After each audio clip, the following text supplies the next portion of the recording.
Hey, how you all going? It's Jai, that Aussie metal guy, here with Crannk.com again. And tonight I'm having a chat with Andy Kite, who's a talented vocalist at Descend To Acheron. He's also a vocalist at Maniacal, but besides all that, he's an extremely talented producer who runs Against the Crane studio in Adelaide, and he's worked with some amazing bands like Dead Sun, their latest EP, Cauldron, Black Ram, I've seen you working on, Decidia, Costly Signals. I had a chat with, I think it was Corey earlier on in the year with that EP, man. Shadow Realm, Emacea, Massic, Suffer the Avenue, so many amazing bands, not only here in South Australia, but in Australia. So cheers, dude. Cool. Cheers. Thanks for the massive props in the intro. Much appreciated. Nah, that's cool, man. That's cool. I thought I'd better chuck that in there, man. You do some amazing work. So, first off, man, how did you first get into music, dude? Just as an angry teenager, man. The same as everyone, I think. Yep. Yeah. Joined my first band in high school and just pretty much stuck with it ever since. Yeah. Yep. So you were vocals straight away into vocals, was it? Yeah, pretty much. I don't have the patience to sit there playing bloody scales on a guitar for hours a day. So yeah, I just wanted to yell at things. And I got a lot of things to say. So yeah. Yeah, man. What kind of heavy metal? What kind of music were you getting into, man? That kind of led you down the path. What was your beginnings at? Yeah, back in those days, it was Pantera, Sepultura, bit of Korn, that The sort usual of stuff. suspects. Yeah, then straight into the death metal. Once I heard Deicide, that was it. Yeah, it changed my life. Yeah, man. So how did this all lead into? I want to talk about your producing stuff, man, because I fucking say I've got a lot of your albums in my collection that you've actually worked on, dude. And cool. you know, so I want to ask how'd you get into the producing side of things? What's the story that led you to that? Yeah, well, basically, I just wanted to be involved with music. That was my first off. I wanted to just be a vocalist in a band, and that and try to make a living somehow, which is obviously almost impossible. And basically, I had some pretty average recording experiences recording with my bands in other studios. Just people who didn't know about metal, didn't care, and I figured doing this was the way to be involved with music every day and actually still be able to pay a mortgage. So. That was it. Yeah. So when did you begin the studios, man? Because I studied 2003, 2004, I think, and then started operating as Against the Grain studio in 2006, I believe. Yep. And I've had three different studios in that time. So I'm on my third actual studio now. But it's always been running as Against the Grain. So. Yep. Yeah, cool. So, what was your first album you produced, man? Do you remember? Oh, wow. Yeah, I recorded a bunch of demos and stuff. Yeah. Probably Beyond Mortal Dreams, Demon and the Tree of the Dead, which is still one of my favorite releases ever. Not on a sound level, just the songs on that are amazing. So I was very lucky to meet up with the Beyond Mortal Dreams guys very early in my career, which was very lucky. yeah, that new album's beast, man. That's fucking unreal, man. Yeah. We're working on a brand new album for Beyond Mortal Dreams, and it's absolutely epic in every way. It's gonna make some waves, I think, for sure. Yeah, well, it's the Australian music scene's so fucking underrated, dude. But I'm in particular the South Australian music scene, man. I love this scene I'm in, man. I've been to the Heavy SA multiple times, to New Dead Metal Fest with what Jace puts on with them two things alone, man. And then you got Chris putting on the shows, Chris from Hidden Intent doing what he's doing. We're working with all these bands, man. It's severe. Yeah, we're pretty lucky. We are extremely lucky, man. Yeah, we're definitely not short on amazing bands. We're definitely short on fans, unfortunately. You go to the shows and the only other people at the shows generally are, people in the other bands. They're only seen people that are in the bands. That it's a shame there's not more fans from outside that, but that's Adelaide. That can hold. Well, best musicians in the world, man. Can hold it with the best musicians in the world for sure, man. Just the South Australian scene, let alone the Australian scene, man. What do you think the fans in particular could do more of? I know a heap of things, man. Like, but what do you think could do differently here in the scene in Adelaide, especially, dude? I'd just love to see some more people out at shows, you know. And I suppose, you know, the couch is awfully comfortable. You know, Xbox is fun. Yeah, seeing more people at shows would be great. You know, like, you know, if you get 100 people at a show in Adelaide, you're doing really well, like really well. Yeah. You know, and then Slipknot come to town. There's 10,000 metalheads all of a sudden. It's like, where the hell have you guys been? You know, you know. I know. Yeah. I know. The scene is absolutely amazing here in like South Australia. I love buying albums. I'm always supporting the scene, and like I'm buying, you know, hoodies, shirts, whatever I can. I go to shows. I buy plenty of merch. I get tickets early if I'm going to be, you know, buying a ticket for myself for the show. And like you said, you have these big bands come over, but it's all the fucking same shit. And when you go to a show here in South Australia, I know the ones I've gone to in Adelaide, like I've gone there and watched guys like, you know, yourself and other guys like Truth Corroded and Headbore and all these great bands we have in South Australia. They're playing on stage, but they're also sitting there behind the merch stand. You go up, have a beer, say good day, they'll give you the time of day. And you won't get that with these big US bands coming in. You're just a commodity. You're a dollar that's spoon-fed by, you know, these big record companies that fucking just drip feed what they want you to listen to. Yeah. All the big bands there, I suppose all bands at this point are basically traveling t-shirt salespeople, because that's about the only way you make money anymore, which is a weird thing. But yeah, it is weird. And Adelaide musos in general are very approachable people, which is great. You know, you can always have a good conversation, and I'm creepy over here. Yeah, a little creepy. It's like that. All my dogs will be knocking on the door. I got a purebred English Staffy and a little Chihuahua thing as well. So it's like I've got a couple of Americans. Yeah, I got a couple of American Staffies there. Yeah, they were scratching at the door just a second ago. Dogs are awesome, man. Especially in this time, it's good to have a dog to keep you company, and amazing. Yeah. Cool, man. Can I talk about Descend To Acheron? How did that start? Because that's quite a different sound than the Maniacal sound, and it seems to be embracing a little more of your death metal side, and it's a fucking ripping album, dude. Yeah, cheers. Thanks, man. Yeah. So myself and the main songwriter for Descend were in a band called In the Burial together, which are a band that have been going for ages here. Yeah. And we both left In the Burial at the same time. And we were writing, we'd already sort of started writing new material for this band when that happened. We were just, I suppose, all moving in different directions in that band. So, so we left, and we just wrote the EP within the space of a few months. And then it was just like, oh, you know, who the hell are we going to get to play drums on this thing? You know? So yeah, then it's when Dave Haley came on. Which was amazing working with him, because I've watched him since, you know, I was 18 years old, you know? Yeah, he's an unreal drummer, man. Black Blood Duster, dude.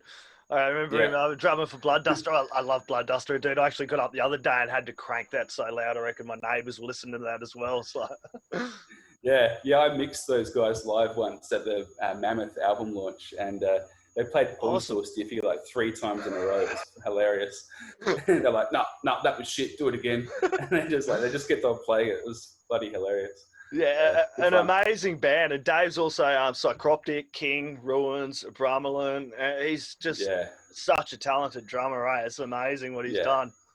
Yeah, absolutely, yeah. And when me and Pete were just talking about who would we love to work with, you know, who's like bucket list kind of people to work with, and obviously his name just popped straight up. And so, it was great to actually get him on board to do the EP. It was awesome. Yep. And you got Kieran from Meth Leppard. He's in for the live duties, for drums? Yeah. He's an actual member. Yeah. So, obviously Dave's got a million things going, so he couldn't do it. But, as far as Adelaide drummers, there's only a few people around that could actually play the EP, especially as tight as we're looking for. And Kieran just happened to be in the right place at the right time and nabbed him, which was awesome. And he does a phenomenal job. It's great. He plays everything so tight. It's great. Yeah. Yeah, that's another band that's, underrated, Meth Leppard, dude. They've played like, unreal Yeah, overseas. I was talking to a guy from Boston, dude, who's a Meth Leppard fan the other week. I done yeah, an interview and he's like, oh, you heard of Meth Leppard? I'm like, yeah, dude, I've heard of Meth Leppard. yeah. It's really weird. Like Adelaide, especially, the grind scene is terrible here. Yeah. Bands like Meth Leppard and the Captain Cleanoff and stuff. They play to these huge crowds overseas, and then they come back to Adelaide and play in front of 10 people. It's like, that's not fair. They're world class bands. It is. It's sad, and I'm hoping the message that everyone gets from this is everyone starts buying tickets early. And like, I really hope the international borders kind of stay for a while, closed for a while, and we really get behind the music scene here in Australia, and everyone supports their local scenes, be it Queensland, South Australia. Everyone gets along to these local shows and actually starts showing support, you know what I mean? Not just hitting like on Spotify or, if you like a band, go buy their shirt. Like, I went and ordered that Your Gift Is Suffering, pre-ordered that, chucked in a pre-order for that, man. And you Descend. Yeah, I saw that. Thanks for that. No, that's good, man. The Transience of Flesh, man. When I got the email for that, I was like, dude, I'm already cranking that. I got that Oh, wow. Cool. That's awesome. I'd had that like busted on my stereo, like I think the day or so before that come in. Like, cool. Yeah. It's hard to know how many people it's reaching because when we can't play and promote it properly and everything. So it's good to hear that people are actually getting. It's nice. Yeah, well, I bet you're hoping like to get on stage soon, eh? Or yeah. All our shows got cancelled. We should be playing Blacken actually this weekend. That was supposed to be on. I got a reminder this morning. Oh, things on today, Blacken. I was like, oh no, it's not. But so we should be in Alice Springs playing tomorrow, which it's a shame we're not. But all of our shows got cancelled. We had an EP launch planned and everything, and that all just fell through. So it's a shame. Are you going to try and postpone it or something? Have you heard anything at all? Like, I know a few people are booking August, or I've seen something from here. People have started booking shows. We got offered one, but one of our guitarists actually was away on work, so couldn't do it. For that, I think that was in September sometime. But we would like to do a launch for it. Would be great. But I think we're very much focused, or want to be focused on new stuff. The EP, because we recorded the EP in 2014. Yeah. Oh wow. So and it's been a while, and we didn't want to play live and release it and stuff until we had a solid lineup. And now that we've got a solid lineup, that's why it came out. And we would definitely like to, play shows to support it. But I think we would really like to just move on to new stuff as well. Yeah. Well, you'd probably have a ton of material fucking sitting there since if you had that since like 2014, dude. Pete was sending a bunch of riffs down a little while ago, and there's some good shit in there. I'm psyched to get onto it. Yeah, it'd be awesome. And plus it'd be our first time writing as a full band as well, because it was just me and Pete that wrote that whole EP. Oh wow. What was that process like? It was great because we'd already worked together in the burial, so we already had a system. Yeah. Basically, we just sit down in front of Pro Tools.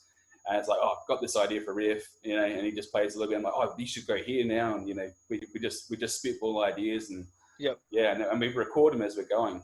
So we don't lose any gold. That'd be handy for you, like running your studio as well, being able to go in there after hours and get some work done as well. It's not something I do a lot of because I'm pretty keen to get out of that room after a while, but.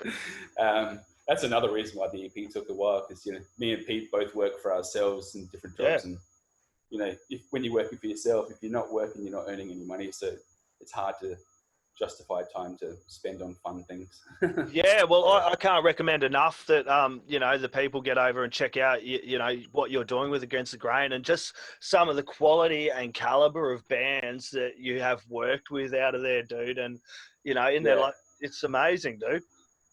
I absolutely love my job. Like I never dread going to work, which is awesome. Like, people like dread Monday. I'm like, I love every day. I work almost every single day of the week or pretty much every day of the week. I very rarely take days off because I just love my job, Yeah. So, cool, man. So where's the best place to get merch? Like, for people to get along and support you guys, because it's for me. I always chuck this in, dude. People get along, support. Yeah, sweet. Yeah. Just on our Bandcamp, whatever it is, and Descend To Acheron Bandcamp or whatever it is. I can't remember the site off the top of my head, but yeah. And if you want to buy any of our stuff, EP or the T-shirt, yeah, that's the place. So hopefully, we may have physical CDs coming, like actual CDs coming at some point. So for the people who still love physical copies, which I do, I love them. Yeah. So yeah, those will hopefully be coming soon as well.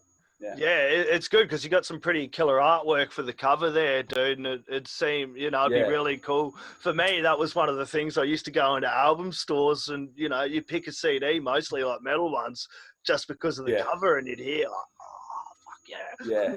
Yeah, exactly. Yeah, well, I come originally from a graphic design background before I did audio.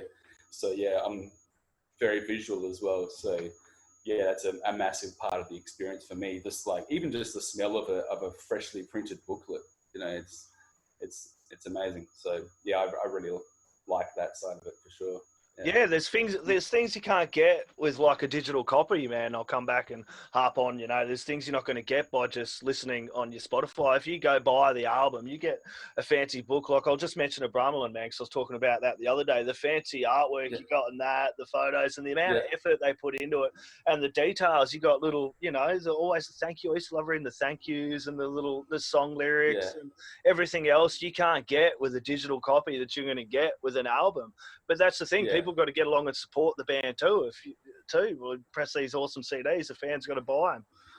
Yeah, well, that's the thing. Yeah, CDs are a hard one to sell at the moment. We're kind of in a like tapes and tapes are coming records. Yeah, tapes are huge. It's like weird. It's just the worst format ever. I don't understand it. I've got huge bags full of demo tapes from back in the 90s and stuff. Like I love them, but it's not a great format. They sound terrible. They're just a pain in the ass. But it's cool that people are buying it at least for that collector sort of angle. They probably still listen to it on Spotify, but they've got the tape just in case. Yeah, well, I buy a ton of CDs, and what I'll do is I'll like chuck them on my computer. Then I won't play it again, dude. I don't like ripping out all the time. I just love having my CD collection, and whenever I go to the shows, like all the bands playing, I'm bad. I'm not much of a drinker these days. I'm like love my caffeine, if anything. But I'll go to these shows and spend a shit ton on merch, dude, and buying CDs because I know that's always going to support the bands. If you know what I mean, like doing things. Yeah, it's like great that. buying them directly from the band. It's good, then they get the full amount, which is awesome. Yeah. Yeah, that's why it's good when Bandcamp chucks in those days where they drop the percentage what they're taking off as well, and it's important for people to get along and grab stuff on those days as well. Yeah, absolutely. Yeah, they've been doing that a fair bit lately, which has been great. It's definitely helped us out a bit. So going towards our merch run, so it's good. Yeah, well, I got a little bit of the JobKeeper stimulus today, so I was able to pump some into Aussie merch. So I was able to turn around. Great way. Yeah, it's a great way to spend it. Yeah, well, I figured like if the government's not going to support the scene, I may as well chip in some money from the government. It's kind of third hand, dude. I don't know. Yeah. Just I suppose trickle down or something. Trickle down. I don't know. I don't think the government's done enough supporting the scene. I don't know. You probably have a better perspective running the studio and being a vocalist in a band, and it being your job as well, your day-to-day job, man. What do you? I don't think they've done enough from my perspective. But what's yours, dude? Yeah, because I don't make money from performing. No. It hasn't affected me massively. Yeah. It was really hard when all the pubs shut and people couldn't teach music one-on-one anymore. I did have a lot of cancellations, and that was pretty intense. Luckily, like for the studio, that is. Luckily, I had some people who still had jobs, who could book up a fair bit of time, which is great. And because it's only like one, maybe two people at a time, we didn't have any problems with the whole social distancing or anything like that. Yep. Lots of Glen 20 and hand sanitizer as well. Yeah. So we managed to get through, which was great. But I know a lot of people were hit pretty hard. A lot of my music friends who made money from music or working in hospitality and stuff. Exactly. People don't realise there's a whole industry behind the music industry. It's not just the guys that stand on stage and sing, you know, and they're not even getting paid when the industry's going well as it is, dude. But you've got the sound engineers and, you know, the road crew, everyone else behind putting on a live show. Everyone working at the bar and security and all those people there, they're all missing out as well. Yeah, man. So when do you see yourself getting in the studio and start laying down some beats for Descend, or? Oh man, I can't. It can't come quick enough. I'm not sure. we were jamming regularly. Like, you know, things are rolling pretty fast, leading up to when we're going to launch the CD back in March. But obviously stuff slowed down a fair bit. But yeah, hopefully we're going to have new tunes, you know, soon, very soon. Oh, dude, that's made my night. I'll tell you what. Yeah, cheers. Yeah, no, we're definitely keen, and the response so far to the EP has been great, which is it's reassuring. Yeah, well, I dare say a lot of people in the underground scene are quite committed, like myself, that love their death and black metal and are willing to scratch the surface, because you find so much great music if you just scratch that surface a little bit, push that fucking mainstream shit out and find the quality music in the underground scene. Yeah, absolutely. Yeah, there's a lot out there if you want to look for it. Anyone says they're bored of music, isn't looking. It's insane, dude. It's always coming out new music, and it kind of shits me with the social media cycle. I think half of these pages feed a little bit into it too, because they're always like, oh, name a favorite Slayer song, or fucking who's better, like Metallica or Megadeth, or, you know, like, oh, fuck, who cares? Who gives a fuck, man? We've all heard their shit 200 million times. Why not check something out? You know what I mean? Yeah. You'll always have those guys though that are just like Slayer, and that's it. That's all they'll listen to forever, you know, which is great. You know, you got to have something, but there's so much out there to enjoy. Like I can't even imagine, even, you know, not even just metal, but, you know, just anything. There's so many amazing things out there to experience. Why would you limit why would you limit yourself to one thing? One thing, you know, it's the same guys who, you know, cruise around in their cars cranking, you know, their old Cold Chisel CDs flat out, man, and it's all they're fucking listening to, or AC/DC. It's like, shit, dude, come on. Yeah, there's a whole big world out there. Like, you might as well experience some of it. That's it, and it's important for people to get along shows. Like, it's amazing what Northie and Chris are doing here in particular. I'm going to say Adelaide, because I know more about the Adelaide scene, but what they do, promoting the South Australian scene and putting on shows, and Northie, especially with Heavy SA. I remember I went to that was one of the shows that really opened my eyes quite a number of years ago. I went to one of the earlier ones, and I went, and it just blew my mind. I was like, man, this is happening here in my own fucking backyard, dude. And from that moment on, I walked out like, this is what I'm going to do. I'm going to commit what I'm doing to, you know, promoting the scene and trying to share as much as I can of the talent we have here in Australia, South Australia. You know, it's amazing. It is amazing how many good bands we have, and they're very varied as well. We don't have like, you know, a thrash scene where there's like 20 bands that all sound the same. We've got a couple of thrash bands, really only one or two thrash bands, and then, like, you know, the scene is like hugely varied in its styles. So you can go to a thing like Heavy SA and see 20 bands, and they're all completely different to each other. You know, it's not like some scenes where every band sounds the freaking same. It's like, you know, there's so much variety. So, and it's like you said before. Exactly. It's like you said before, though, everyone knows how hard it is here in Adelaide, in the Adelaide scene, to get the numbers along. So the bands kind of really lift each other up and get behind each other, which is another fucking great thing to see. Yeah, absolutely. I couldn't agree more, for sure. It's like when I started doing this, no one kind of knew me. Now it's kind of, I get the support, and everyone's been so okay with me in the scene, and, you know, it's been really cool, and it's uplifting when you come into a scene like that. It kind of, you know, you just want it to be bigger and better for everyone else to come along and see what we have here in, you know, Adelaide and South Australia. Yeah, absolutely. Well, that's what we need to do, you know. There were definitely times, you know, a while ago where the scene is very segregated, but it's definitely not like that now, which is great. Yeah, man, just got to get that support, a lot more support behind it. So, man, this is kind of, I'm going to run this up for now, man, because I want to talk some more when your new stuff comes out, dude. I want to dive into that, and we'll have another chat later on down the track for sure, man. But before I do, man, any last words, shout outs, or thank yous you want to add in there? I don't know. If I start giving shout outs, I'll probably forget really important people. Yeah. I suppose thanks to everyone who's bought the EP or pre-ordered the shirt so far. The response has been really positive, which is great. And just check out local music, man. It's awesome. For sure. Awesome. Andy, absolute legend. Everyone go check out Descend To Acheron. Get that Transience Of Flesh EP into you. It's a fucking killer EP. Crank it loud because the neighbours are going to want to hear it too. Cheers, guys. Cool. Cheers. Thanks very much. Cheers, mate.